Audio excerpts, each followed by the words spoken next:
Hello friends, ಎಲ್ಲರಿಗೆ ನಮಸ್ಕಾರ. Kannada life ಸ್ಟೋರಿನಿಂದ ಪ್ರತಿಯೊಬ್ಬರಿಗೆ ತುಂಬ ಧನ್ಯವಾದಗಳು. Thank you so much. Rich and dad. ಈ ಸ್ಟೋರಿ ಓನ್ಲಿ ಜೀವನ ಬಗ್ಗೆ ಮಾತ್ರ. ಯಾವ ಥರ ಇರಬೇಕು, ಯಾವ ಥರ ಕಲಿಬೇಕು, ಯಾವ ಥರ ದುಡ್ಡು ಗಳಿಸಬೇಕು ಅನ್ನೋದೇ ಈ ಸ್ಟೋರಿ. ಇಬ್ಬರು ತಮ್ಮ ವ್ಯಕ್ತಿಯನ್ನು ಶುರು ಮಾಡುವ ಹಂತದಲ್ಲಿದ್ದರು ಮತ್ತು ಇಬ್ಬರು ಆರ್ಥಿಕ ಮತ್ತು ಕೌಟುಂಬಿಕ ಕ್ಷೇತ್ರದಲ್ಲಿ ಸಂಘರ್ಷದಲ್ಲಿದ್ದರು. ಆದರೆ ದುಡ್ಡಿನ ವಿಷಯದಲ್ಲಿ ಮಾತ್ರ ಅವರಿಬ್ಬರ ದೃಷ್ಟಿಕೋನಗಳು ಭಿನ್ನವಾಗಿದ್ದವು. ಉದಾಹರಣೆಗಾಗಿ, ಒಬ್ಬ ಡ್ಯಾಡಿ ಹೇಳುತ್ತಿದ್ದರು, ಹಣದ ಮೇಲಿನ ವ್ಯಾಮೋಹವೇ ಎಲ್ಲ ದುರಿತಗಳಿಗೆ ಬೇರು. ಇನ್ನೊಬ್ಬರು ಹೇಳುತ್ತಿದ್ದರು, ಹಣದ ಲೋಪವೇ ಎಲ್ಲ ದುಷ್ಪತನಗಳಿಗೆ ತಾಯಿ ಬೇರು.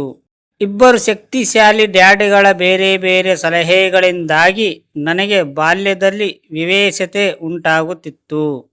ನಾನೊಬ್ಬ ಒಳ್ಳೆಯ ಮಗನಂತೆ ಇಬ್ಬರ ಸಲಹೆಗಳನ್ನು ಕೇಳಲು ಇಷ್ಟಪಡುತ್ತಿದ್ದೆ ಮತ್ತು ಅವನ್ನು ಅಳವಡಿಸಲು ಯತ್ನಿಸುತ್ತಿದ್ದೆ.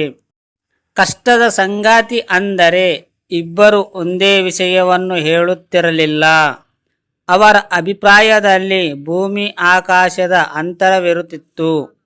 ಮುಖ್ಯವಾಗಿ ದುಡ್ಡಿನ ವಿಷಯದಲ್ಲಿ ನನಗೆ ಬಹಳ ಇಕ್ಕಟ್ಟಿನ ಪರಿಸ್ಥಿತಿ ಒದಗುತ್ತಿತ್ತು. ಆದರೆ ನನ್ನ ಜಿಜ್ಞಾಸೆ ಹೆಚ್ಚರಿಗೊಂಡಿತ್ತು. ನಾನು ಬಹಳಷ್ಟು ಸಮಯ ಯೋಚಿಸುತ್ತಲೇ ಇರುತ್ತಿದ್ದೆ.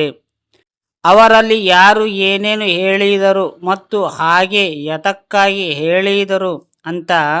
ನನ್ನ ಬಿಡುವಿನ ಸಮಯದಲ್ಲೆಲ್ಲ ಇದೇ ವಿಚಾರವನ್ನು ಎತ್ತಿಕೊಂಡು ಚಿಂತಿಸುತ್ತಾ ಸ್ವತಃ ಈ ಪ್ರಶ್ನೆಯನ್ನು ಕೇಳಿಕೊಳ್ಳತೊಡಗಿದೆ. ಅವರು ಹಾಗೆ ಯಾಕೆ ಹೇಳಿದರು? ನಾನು ಇನ್ನೊಬ್ಬ ಡ್ಯಾಡ್ನ ವಿಷಯದಲ್ಲೂ ಇದೇ ಪ್ರಶ್ನೆಯನ್ನು ಕೇಳತೊಡಗಿದೆ.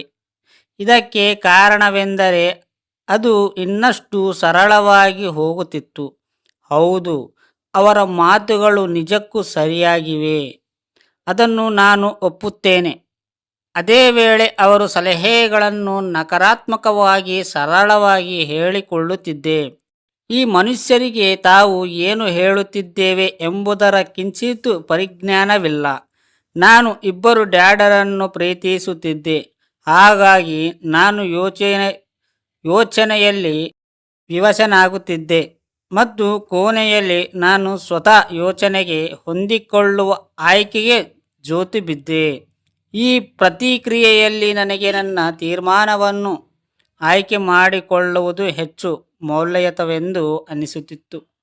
ಅದು ಯಾವುದೇ ದೃಷ್ಟಿಕೋನವನ್ನು ಸ್ವೀಕರಿಸುವುದಕ್ಕೋ ತಿರಸ್ಕರಿಸುವುದಕ್ಕೋ ಸಂಭಾವನೆಯಿರಲಿಲ್ಲ.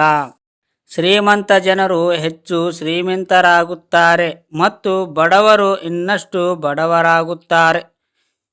ಇದರ ಒಂದು ಕಾರಣವೆಂದರೆ ಹಣದ ವಿಷಯದಲ್ಲಿ ಯಾರೂ ಸ್ಕೂಲ್ನಲ್ಲಿ ಕಲಿಸುವುದಿಲ್ಲ, ಮನೆಯಲ್ಲಿ ಮಾತ್ರ ಕಲಿಸಲಾಗುತ್ತದೆ. ನಮ್ಮಲ್ಲಿ ಬಹುತೇಕ ಮಂದಿ ಹಣದ ವಿಷಯವನ್ನು ನಮ್ಮ ಹೆತ್ತವರ ಮೇಕೆನ ಕಲಿಯುತ್ತೇವೆ. ಬಡ ಹೆತ್ತವರು ಹಣದ ವಿಷಯದಲ್ಲಿ ತಮ್ಮ ಮಕ್ಕಳಿಗೆ ಏನೇನು ಕಲಿಸಲು ಸಾಧ್ಯ? ಅವರು ಇಷ್ಟೇ ಹೇಳುವುದು, ಶಾಲೆಗೆ ಹೋಗು, ಕಷ್ಟಪಟ್ಟು ಕಲಿ, ಹುಡುಗ ಉನ್ನತ ಗ್ರೇಡ್ನಲ್ಲಿ ಪಾಸ್. 20 ವರ್ಷಕ್ಕೆ ಹಿಂದಿನ ಇಂದು ಸಾಲದ ಸಮಯ. ಫ್ರೆಂಡ್ಸ್, ಇದೇ ಸ್ಟೋರಿ ಮುಂದು ಭಾಗದಲ್ಲಿ ಪೂರ್ತಿ ಹೇಳಲಾಗುತ್ತದೆ. ನೀವು ಪೂರ್ತಿ ಕೇಳಿದ ಪ್ರತಿಯೊಬ್ಬರಿಗೆ ತುಂಬ ಧನ್ಯವಾದಗಳು.